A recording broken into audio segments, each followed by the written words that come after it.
Hi, നമസ്കാരം. എന്തുണ്ട് വിശേഷം? എല്ലാവർക്കും സുഖം തന്നെയെന്ന് വിശ്വസിക്കുന്നു. ഞങ്ങളിവിടെ സുഖമായിരിക്കുന്നു. അപ്പോൾ ഞാനിന്ന് വന്നിരിക്കുന്നത് ഒരു സിമ്പിൾ ആയിട്ടുള്ള ഹൽവയുടെ റെസിപ്പി ആയിട്ടാണ്. അതായത് നമ്മുടെ ബോംബെ ഹൽവ, അതല്ലെങ്കിൽ അതിൻ്റെ വേറൊരു പേരാണ് കറാച്ചി ഹൽവ. സിമ്പിൾ ആയിട്ടുള്ള ഇൻഗ്രീഡിയൻറ്റ് വെച്ചിട്ടാണ് ഇത് ഉണ്ടാക്കുന്നത്. അതായത് കോൺഫ്ലവർ വെച്ചിട്ട് മാത്രമാണ് ഉണ്ടാക്കുന്നത്. സിമ്പിളാണ്, പക്ഷേ ചില കാര്യങ്ങൾ ശ്രദ്ധിക്കണം. അത് ഡീറ്റെയിൽ ആയിട്ട് ഞാൻ വീഡിയോയിൽ പറഞ്ഞിട്ടുണ്ട്. വീഡിയോയിൽ പറയാത്തൊരു കാര്യം എന്താണെന്ന് വെച്ച് കഴിഞ്ഞാൽ ഈ ഹൽവ നല്ല മധുരമുള്ളതാണ്. അപ്പോൾ എന്നെ പോലെ അധികം മധുരം ഇഷ്ടമില്ലാത്ത ആൾക്കാർക്കാണെങ്കിൽ 2 കപ്പ് പഞ്ചസാര ഇടണ്ട, അതിന് പകരമായിട്ട് 1.5 കപ്പൊക്കെ ഇട്ടാൽ മതിയാവും. അപ്പോൾ ഒരു മീഡിയം മധുരം വരും. ഓക്കെ, അപ്പോൾ അതൊന്ന് ശ്രദ്ധിക്കുക. ബാക്കിയൊക്കെ അടിപൊളിയായിട്ട് ചെയ്യുക. അതിനുശേഷം ഫീഡ്ബാക്ക് പറയാൻ മറക്കരുത്. അപ്പോൾ ഈസി ആയിട്ടുള്ള അതേസമയം ടേസ്റ്റി ആയിട്ടുള്ള കറാച്ചി ഹൽവ നമുക്ക് എങ്ങനെയാണ് തയ്യാറാക്കാം എന്ന് നോക്കിയിട്ട് വരാം. ഓക്കെ, അപ്പോൾ നമുക്ക് ഹൽവ ഉണ്ടാക്കാൻ തുടങ്ങാം. ഈസി ആയിട്ടുള്ള നമ്മുടെ ബോംബെ ഹൽവ, അതായത് കറാച്ചി ഹൽവ. അപ്പോൾ അതിനുവേണ്ടി ഞാനിവിടെ ആദ്യം എടുത്തിരിക്കുന്നത് 1 ഗ്ലാസ് കോൺഫ്ലോർ, അതായത് നമ്മുടെ ചോളത്തിൻ്റെ പൊടി. അപ്പോൾ ഇത് എല്ലാ സൂപ്പർ മാർക്കറ്റിലും അവൈലബിൾ ആണ്. എല്ലാവർക്കും അറിയുന്നൊരു സംഭവം തന്നെ ആയിരിക്കാം. അപ്പോൾ ഇത് നമുക്ക് 1 ഗ്ലാസ് അളന്നെടുത്ത് നമുക്ക് മാറ്റി വയ്ക്കാം. അപ്പോൾ ഇത് ഉണ്ടാക്കാൻ തുടങ്ങുന്നതിനേക്കാൾ മുൻപായിട്ട് കുറച്ച് കാര്യങ്ങൾ റെഡിയാക്കി വെക്കണം. അതായത് നമ്മൾ ഇളക്കാൻ തുടങ്ങി കഴിഞ്ഞാൽ പിന്നെ കൈ എടുക്കാൻ പാടില്ല. അപ്പോൾ പിന്നെ ബാക്കിയൊന്നും റെഡിയാക്കാൻ പറ്റില്ല. അതിന് വേണ്ടിയിട്ട് ഞാനിപ്പോൾ ഇതിലേക്ക് ഒരു 10 അണ്ടിപ്പരിപ്പ് ചെറുതാക്കി കട്ട് ചെയ്ത് വെച്ചിട്ടുണ്ട്. നിങ്ങൾക്ക് വേണമെന്നുണ്ടെങ്കിൽ അതിന് ഈ അണ്ടിപ്പരിപ്പിന് പകരമായിട്ട് ബദാം പരിപ്പ് ഉപയോഗിക്കാം. അതല്ല എന്നുണ്ടെങ്കിൽ നമ്മുടെ പിസ്ത ഉപയോഗിക്കാം. അപ്പോൾ നിങ്ങൾക്ക് ഏതാണ് ഇഷ്ടം അത് ഉപയോഗിക്കാം. ഒരുപാടൊന്നും വേണ്ട, ഒരു 10 എണ്ണമൊക്കെ മതിയാവും. അപ്പോൾ ഇതെടുത്ത് നമുക്ക് മാറ്റി വയ്ക്കാം. അതുപോലെ തന്നെ ഹൽവ സെറ്റ് ചെയ്യാനുള്ള പാത്രം, ഇപ്പോൾ സ്റ്റീലിൻ്റെ പാത്രത്തിലാണെങ്കിലും ഏത് പാത്രമാണോ നിങ്ങളുടെ കയ്യിലുള്ള ആ പാത്രം ഉപയോഗിക്കാം. ഞാനിപ്പോൾ ഇതൊരു ചതുരത്തിലുള്ള പാത്രം ഉപയോഗിച്ചു എന്ന് മാത്രം. ഒരു ഗ്ലാസിൻ്റെ പാത്രമാണത്. ഇത് ഞാൻ ജസ്റ്റ് കുറച്ച് എണ്ണ തടവിയിട്ടുണ്ട്. അതായത് ഒട്ടി പിടിക്കാതിരിക്കാൻ വേണ്ടിയിട്ടാണ്. പിന്നെ നമുക്ക് പെട്ടെന്ന് ഇതിൽ നിന്ന് എടുക്കാൻ വേണ്ടിയിട്ടും ആണ് നമ്മൾ ഓയിൽ പുരട്ടുന്നത്. നെയ്യിനേക്കാളും നല്ലത് എപ്പോഴും ഓയിൽ പുരട്ടുന്നതാണ് കേട്ടോ. അപ്പോൾ ഇത് നമുക്ക് മാറ്റി വയ്ക്കാം. ഇനി ഞാൻ എന്താ ചെയ്യാൻ പോകണമെന്ന് വെച്ച് കഴിഞ്ഞാൽ ഒരു പാത്രം എടുക്കുക. ആ പാത്രത്തിലോട്ട് നമ്മുടെ 1 ഗ്ലാസ് കോൺഫ്ലോർ അങ്ങ് ഇട്ട് കൊടുക്കാം. അതിനുശേഷം നമുക്ക് ഇതിൽ വെള്ളം ഒഴിച്ചിട്ട് നന്നായി അങ്ങ് മിക്സ് ചെയ്ത് ഇതിലത്തെ കട്ടകൾ അങ്ങ് ഉടച്ച് കൊടുക്കണം. അപ്പോൾ ആദ്യം ഒരുപാട് വെള്ളം ഇതിലേക്ക് ഒഴിക്കാൻ പാടില്ല. ആദ്യം നമുക്ക് 1/2 ഗ്ലാസ് വെള്ളം ഒഴിക്കുക. അതിനുശേഷം കട്ടകൾ ഉടച്ചതിന് ശേഷം ബാക്കിയുള്ള വെള്ളം ഒഴിച്ചു കൊടുക്കുക. ഈ കട്ടയോട് കൂടി തന്നെ നമ്മൾ ഹൽവ ഉണ്ടാക്കി കഴിഞ്ഞാൽ ഇത് കട്ട പിടിച്ച് കിടക്കും ഹൽവ. വെള്ളം ഒഴിക്കുക. ഓക്കെ, ഇപ്പോൾ കംപ്ലീറ്റ് കട്ട കളഞ്ഞിട്ടുണ്ട്. ഇപ്പോൾ ഇത് വെറും പാലും വെള്ളം പോലെ ആയിട്ടുണ്ട്. നമുക്കിനി ഇതിലേക്ക് 1/2 ഗ്ലാസും കൂടെ വെള്ളം ഒഴിക്കാം. അപ്പം മൊത്തത്തിൽ 1.5 ഗ്ലാസ് വെള്ളമാണ് ഞാൻ ഇതിലേക്ക് ഒഴിക്കുന്നത്. ഓക്കെ, ഇനി ഞാൻ ഇതിലേക്ക് അല്പം കളർ ചേർക്കാൻ പോവുകയാണ്. അതുപോലെ തന്നെ കുറച്ച് ഏലക്കയുടെ പൊടിയും ഇപ്പോൾ തന്നെ ചേർത്ത് കൊടുക്കുകയാണ്. അപ്പോൾ നിങ്ങൾക്ക് എത്ര വേണോ അത്രയും, ഞാനിപ്പോൾ ഒരു 1/2 ടീസ്പൂൺ പൊടിച്ച ഏലക്കയുടെ പൊടി ചേർത്ത് കൊടുത്തിട്ടുണ്ട്. നന്നായിട്ട് അങ്ങ് മിക്സ് ചെയ്ത് കൊടുക്കാം. നമുക്ക് താല്പര്യം അനുസരിച്ച് വേണം ഇതിൻ്റെ അളവ് തീരുമാനിക്കാൻ. എനിക്ക് ഒരുപാട് ഏലക്കയുടെ സ്മെല്ല് ഇഷ്ടമില്ല, അതുകൊണ്ടാണ്. അപ്പോൾ ഏലക്ക ഇഷ്ടമില്ല എന്നുണ്ടെങ്കിൽ നിങ്ങൾക്ക് ഇതിലേക്ക് വേണമെങ്കിൽ റോസ് വാട്ടർ ചേർത്ത് കൊടുക്കാം കേട്ടോ. അതും നല്ലതാണ്. പക്ഷേ ഏലക്കയാണ് കൂടുതൽ എല്ലാവർക്കും ഇഷ്ടപ്പെടുന്നൊരു ഫ്ലേവർ. അപ്പോൾ ഏലക്ക നന്നായിട്ട് മിക്സ് ചെയ്ത് കൊടുത്തിട്ടുണ്ട്. ഇനി ഞാൻ ഇതിലേക്ക് ചേർത്ത് കൊടുക്കാൻ പോകുന്നത് ഓറഞ്ച് ഫുഡ് കളറാണ്. ഓറഞ്ചോ അതല്ലെങ്കിൽ ഗ്രീനോ അല്ലെങ്കിൽ മഞ്ഞയോ ഒന്നും അല്ലെങ്കിൽ ഫുഡ് കളർ ചേർത്തിട്ടില്ലെങ്കിലും കുഴപ്പമൊന്നുമില്ല. പക്ഷേ ഒരു ഹൽവ എന്ന് പറയുമ്പോൾ ഒരു കളർ വേണ്ടേ, അതിന് വേണ്ടി മാത്രമാണ് ഞാൻ ഫുഡ് കളർ ചേർക്കുന്നത്. 2 നുള്ള് ഓറഞ്ച് കളർ ചേർത്തിട്ടുണ്ട്. മിക്സ് ചെയ്ത് കൊടുക്കാം. പൊടിയായിട്ടോ അല്ലെങ്കിൽ നമുക്ക് ഡ്രോപ്സ് ആയിട്ടോ കിട്ടും ഫുഡ് കളർ. ഫുഡ് കളറിൻ്റെ ഡേറ്റ് എപ്പോഴും നോക്കണം. ഇത് റെഡി ആയിട്ടുണ്ട്, നമുക്ക് മാറ്റി വയ്ക്കാം. ഇനി നമുക്ക് ഹൽവ ഉണ്ടാക്കാൻ തുടങ്ങാം. അതിനുവേണ്ടി ഒരു കടായി വെക്കുക. കുറച്ച് കുഴിയുള്ള അടി കട്ടിയുള്ള പാത്രമായിരിക്കും ഏറ്റവും നല്ലത് കേട്ടോ. അതിലോട്ട് നമുക്ക് 1/2 ഗ്ലാസ് വെള്ളം ഒഴിച്ച് കൊടുക്കുക. അപ്പം മൊത്തം ഈ ഹൽവ ഉണ്ടാക്കാൻ 2 ഗ്ലാസ് വെള്ളമാണ് വേണ്ടത്. നമ്മൾ 1.5 ഗ്ലാസ് വെള്ളം കോൺഫ്ലവറിൽ ഒഴിച്ച് കൊടുത്തിട്ടുണ്ട്. ഈ ബാക്കിയുള്ള 1/2 ഗ്ലാസ് വെള്ളം ഈ പാത്രത്തിലോട്ട് ഒഴിച്ച് കൊടുക്കാം. ഓക്കെ, നമുക്ക് ഗ്യാസ് ഓൺ ചെയ്യാം. ഇപ്പോൾ ഹൈ ഫ്ലെയിമിലാണ് ഞാൻ ഇട്ടിരിക്കുന്നത്. ഇനി നമുക്ക് ഇതിലോട്ട് 2 ഗ്ലാസ് പഞ്ചസാരയുടെ അളവ് ഓരോരുത്തരുടെ ഇഷ്ടത്തിനനുസരിച്ച് മാറ്റം വരും. അതായത് 1 ഗ്ലാസ് ഇട്ട് കൊടുത്തിട്ടുണ്ട്, 2ാമത്തെ ഗ്ലാസ് ഇട്ട് കൊടുക്കാം. ഇനി നമുക്ക് ഈ പഞ്ചസാര അലിയുന്നത് വരെ മിക്സ് ചെയ്ത് കൊടുക്കുക. നമ്മുടെ പ്രോസസ്സ് തുടങ്ങുകയാണ് കേട്ടോ. ഇനി നമ്മൾ കോൺഫ്ലോർ ഇട്ട് കഴിഞ്ഞാൽ പിന്നെ കൈ എടുക്കാൻ പാടില്ല എന്ന് പറഞ്ഞാൽ ഇടയ്ക്കൊരു ബ്രേക്ക് കൊടുക്കുക. എന്നാൽ പോലും കോൺഫ്ലോർ ഇതിൽ താഴെ പിടിക്കാൻ പാടില്ല. വളരെ എളുപ്പമാണ് തയ്യാറാക്കാൻ, പക്ഷേ ഇച്ചിരി സമയം എടുക്കുന്നു മാത്രം. അപ്പോൾ ഈ പഞ്ചസാര നന്നായിട്ടൊന്ന് അലിയട്ടെ. നമ്മുടെ പഞ്ചസാര പാനി നന്നായിട്ട് തിളയ്ക്കാൻ തുടങ്ങിയിട്ടുണ്ട്.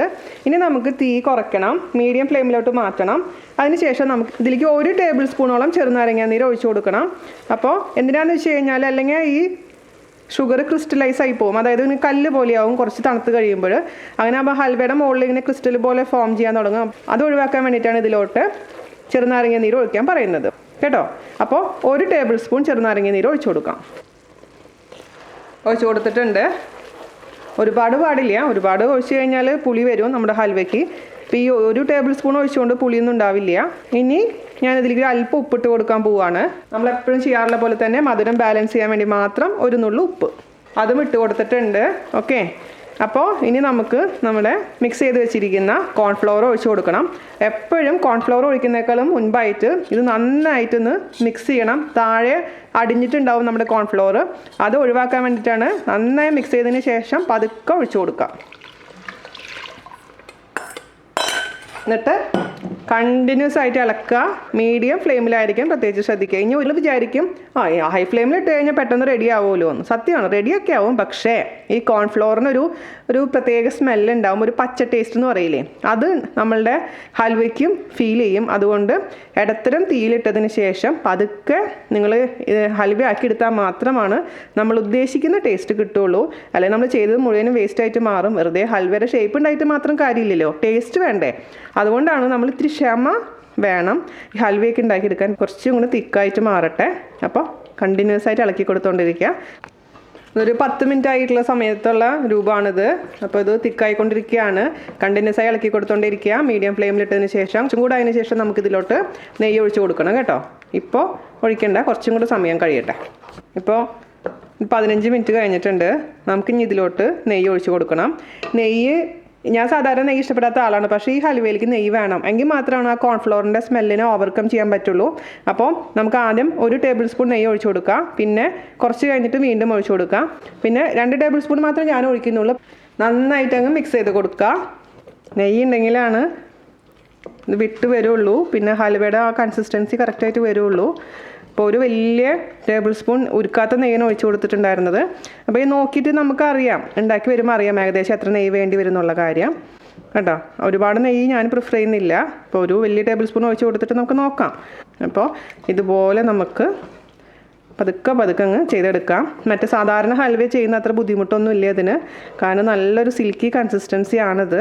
അപ്പോൾ ഈ എണ്ണ മുഴുവൻ ഇതിലോട്ട് ഇൻകോപ്പറേറ്റ് ചെയ്തതിന് ശേഷം, അതായത് എണ്ണ മുഴുവൻ ഇതിലോട്ട് അങ്ങ് മിക്സ് ചെയ്തതിന് ശേഷം ഇതുപോലെ അങ്ങ് വരട്ടി കൊടുത്തോണ്ടേ ഇരിക്കുക. നമ്മൾ ഒഴിച്ചു കൊടുത്ത നെയ്യ് മുഴുവനും ഈ ഹൽവയിലോട്ട് ഹൽവ വലിച്ചെടുത്തിട്ടുണ്ട്. അപ്പോൾ ഇനി കുറച്ചും കൂടെ നെയ്യ് ഒഴിച്ച് കൊടുക്കണം. അപ്പോൾ ഞാൻ 1 ടേബിൾ സ്പൂണും കൂടെ നെയ്യ് ഒഴിച്ച് കൊടുക്കുകയാണ് ഇതിലോട്ട്. ഇനി വേണമെന്നുണ്ടെങ്കിൽ ഞാൻ ഓയിൽ ഒഴിച്ച് കൊടുക്കുന്നുള്ളൂ കേട്ടോ, നെയ്യ് ഇനി ഒഴിച്ച് കൊടുക്കുന്നില്ല. അപ്പോൾ 2 ടേബിൾ സ്പൂൺ നെയ്യാണ് എൻ്റെ ഒരു കണക്ക്, ഉരുക്കാത്ത നെയ്യ് കേട്ടോ. നമ്മൾ 1 ഗ്ലാസ്സും 1/2 ഗ്ലാസ്സൊന്നും നെയ്യ് ഒഴിക്കുന്നില്ല. പിന്നെ ഇത് നെയ്യ് എക്സ്ട്രാ വരുന്നുണ്ടെങ്കിൽ ഇത് പുറത്തേക്ക് വരും. അപ്പോൾ ആ നെയ്യ് ഊറ്റിക്കളഞ്ഞാൽ മതി.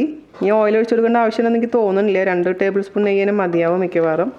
ഈ സമയത്ത് നമുക്ക് ഇതിലോട്ട് അണ്ടിപ്പരിപ്പ് ഇട്ട് കൊടുക്കാം കേട്ടോ, അല്ലെങ്കിൽ അണ്ടിപ്പരിപ്പ് ശരിക്കും ഉള്ളിലേക്ക് സ്പ്രെഡായി പോവില്ല. ഞാൻ പറഞ്ഞ പോലെ അണ്ടിപ്പരിപ്പ് അല്ലെങ്കിൽ നിങ്ങൾക്ക് ഏത് ഇഷ്ടപ്പെട്ടത്, ബദാം ആണെങ്കിൽ ബദാം, അല്ലെങ്കിൽ പിസ്ത ആണെങ്കിൽ പിസ്ത. ഞാൻ മൊത്തത്തിൽ ഇട്ട് കൊടുത്തിട്ടുണ്ട്. ഞാൻ പിന്നെ മുകളിൽ അലങ്കരിക്കണമൊന്നുമില്ല. ഇതുപോലെ നമുക്ക് ഇളക്കി കൊടുത്തോണ്ടേ ഇരിക്കുക. അപ്പോൾ നമ്മൾ മറ്റേ കറുത്ത ഹൽവയൊക്കെ ഉണ്ടാക്കിയപ്പോഴത്തെ ഗുണം എന്താണെന്ന് വെച്ചാൽ നമ്മൾ തേങ്ങാപ്പാലിൽ നിന്നാണ് വെളിച്ചെണ്ണ മുഴുവനും ഇറങ്ങി വന്നിട്ടുണ്ടായിരുന്നത്. ഇതിലിപ്പം വേറെ ഓയിലൊന്നും ഇല്ലാത്തതുകൊണ്ടാണ് നമ്മൾ എക്സ്ട്രാ നെയ്യ് ഒഴിച്ചു കൊടുത്തിരിക്കുന്നത്. ഏകദേശം ആവാറായിട്ടുണ്ട് കേട്ടോ. നിങ്ങൾക്ക് ഇപ്പോൾ ഇതിലേക്ക് ഏലക്കായുടെ സ്മെല്ല് കുറവാണെന്നുണ്ടെങ്കിൽ ഏലക്കായുടെ പൊടി ഇടുക കേട്ടോ, കുഴപ്പമൊന്നുമില്ല. ഏലക്കായുടെ പൊടി ഇട്ട് നന്നായി അങ്ങ് മിക്സ് ചെയ്ത് കൊടുത്താൽ മതി. ഈ സമയത്ത് നമുക്ക് ഇത് കറക്റ്റ് ആയിട്ടുണ്ടോ എന്ന് അറിയാൻ വേണ്ടിയിട്ട് ഒരു പ്ലേറ്റിലോട്ട് കുറച്ച് ഇട്ട് കൊടുത്തിട്ട് ഒരല്പം 5 മിനിറ്റ് കഴിഞ്ഞതിന് ശേഷം കൈ ഒന്ന് നനയ്ക്കുക. എന്നിട്ട് ഉരുളകളാക്കാൻ പറ്റുന്നുണ്ടോ എന്ന് നോക്കുക. അപ്പോൾ ഉരുട്ടാൻ പറ്റുന്നുണ്ടെങ്കിൽ അതിൻ്റെ മീനിങ് ഇത് കറക്റ്റ് ആയിട്ടുണ്ടെന്നാണ്. അപ്പോൾ ഞാൻ കുറച്ച് പ്ലേറ്റിലോട്ട് ഇട്ട് കൊടുത്തിട്ടുണ്ട്. ഉരുട്ടി നോക്കാം. അപ്പോൾ ഉരുട്ടാൻ പറ്റുന്നുണ്ടെങ്കിൽ നമുക്കിത് അടുപ്പിൽ നിന്ന് എടുക്കാം. അപ്പോൾ എനിക്ക് കറക്റ്റ് ഒരു 40 മിനിറ്റാണ് എടുത്തിരിക്കുന്നത് കേട്ടോ. ഞാൻ കുറച്ച് പ്ലേറ്റിലേക്ക് ഇട്ട് കൊടുത്തിട്ടുണ്ടായിരുന്നു. അപ്പോൾ ഇതേ കണ്ടില്ലേ, നമുക്കിത് ഉരുട്ടിയെടുക്കാൻ പറ്റുന്നുണ്ട്. കൈയൊന്നും നനയ്ക്കണമെന്ന് മാത്രം കേട്ടോ. അപ്പോൾ ഉരുട്ടിയെടുക്കാൻ പറ്റുന്നുണ്ട്. അപ്പോൾ ഞാൻ ഓഫ് ചെയ്യാൻ പോവുകയാണ്. നമുക്ക് ഗ്രീസ് ചെയ്ത് വെച്ചിരിക്കുന്ന പാത്രത്തിലോട്ട് മാറ്റാം. ഗ്രീസ് ചെയ്ത് വെച്ചിരിക്കുന്ന പാത്രത്തിലോട്ട് ഇട്ട് കൊടുക്കാം. നിങ്ങൾക്ക് തിക്കായിട്ടുള്ള ഹൽവയാണ് വേണമെന്നുണ്ടെങ്കിൽ ഒരു ചെറിയ പാത്രത്തിലോട്ട് ഇട്ട് കൊടുത്താൽ മതിയാവും. അതേസമയം തിന്നായിട്ടുള്ള ലെയർ മതിയെന്നുണ്ടെങ്കിൽ ഇച്ചിരി ഇതേപോലുള്ള വലിയ പാത്രത്തിലോട്ട് ഇട്ട് കൊടുക്കാം കേട്ടോ. ഇത് നമുക്കിത് ലെവൽ ചെയ്യണം. ഇത് സ്പൂൺ കൊണ്ട് ലെവൽ ചെയ്താൽ മതി, അപ്പോൾ നല്ല ലെവലായിട്ട് കിട്ടും. ഞാൻ എക്സ്ട്രാ നെയ്യ് എടുത്തിട്ടില്ല, ആ പാത്രത്തിൽ ഇരിക്കുകയാണ് നെയ്യ്. സ്പൂണിൻ്റെ ബാക്കിൽ അല്പം നെയ്യ് പറ്റിയിട്ടുണ്ടെങ്കിൽ നമുക്ക് പെട്ടെന്ന് തന്നെ ലെവൽ ചെയ്ത് എടുക്കാൻ പറ്റും. അപ്പോൾ ഇതുപോലെ നമുക്ക് മൊത്തത്തിൽ കറക്റ്റായിട്ട് ലെവൽ ചെയ്തതിന് ശേഷം 1-2 മണിക്കൂർ തണുക്കാൻ അനുവദിക്കാം. തണുത്തതിന് ശേഷം നമുക്ക് മുറിച്ചെടുക്കാം. ഓക്കെ, അപ്പോൾ നമ്മുടെ ഹൽവ ചൂടാറാൻ വേണ്ടി ഞാനെടുത്ത് മാറ്റി വെച്ചിട്ടുണ്ട്. ഇത് ഓൾറെഡി ചൂടാറിയിട്ടുള്ള ഹൽവയാണ്. രാവിലെ ഇത് ഉണ്ടാക്കിയതിന് ശേഷമാണ് അടുത്ത ബാച്ച് ഉണ്ടാക്കിയത്. അപ്പോൾ ഇത് നമുക്കൊന്ന് മുറിച്ച് നോക്കാം. കത്തിയമ്മൽ കുറച്ച് നെയ്യോ എണ്ണയോ പരട്ടണമെന്നുണ്ടെങ്കിൽ മുറിക്കാൻ കുറച്ചും കൂടി ഈസി ആയിരിക്കും. ഇവിടെ മുറിക്കാൻ ഈസി ആയിട്ട് ഞാനിത് വേറൊരു പാത്രത്തിലോട്ട് കമത്തിയിടാം. അപ്പോൾ കുറച്ചും കൂടെ നന്നായിട്ട് നമുക്ക് മുറിച്ചെടുക്കാൻ പറ്റും. ഇങ്ങനെ മുറിക്കാം, പക്ഷേ എനിക്ക് തോന്നുന്നു തിരിച്ചിട്ടിട്ട് മുറിക്കുന്നതായിരിക്കും കുറച്ചും കൂടെ നല്ലത്. നമ്മുടെ പാത്രത്തിൽ നിന്ന് ഹൽവ പോന്നിട്ടുണ്ട്. അപ്പോൾ ഇതേപോലെ ചെറിയ ചെറിയ സ്ക്വയേഴ്സ് ആയിട്ട് നമുക്ക് മുറിച്ചെടുക്കാം. ഓക്കെ,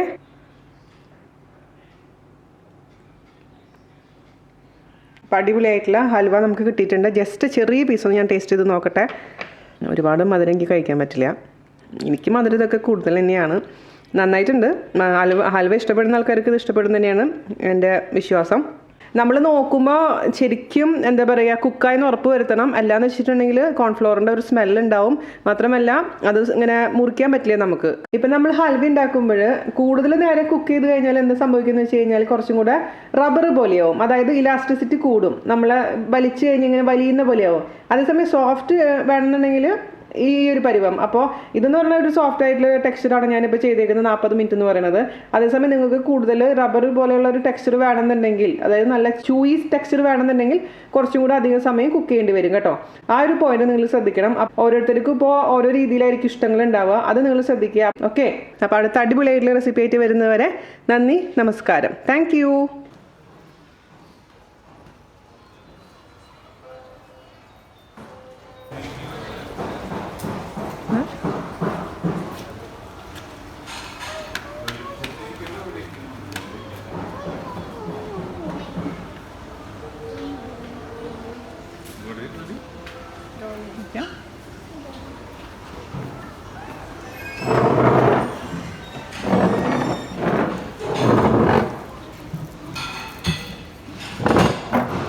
ഇടാൻ പോകുന്നതിൻ്റെ ഭയങ്കര ലൊക്കേഷനാണ്.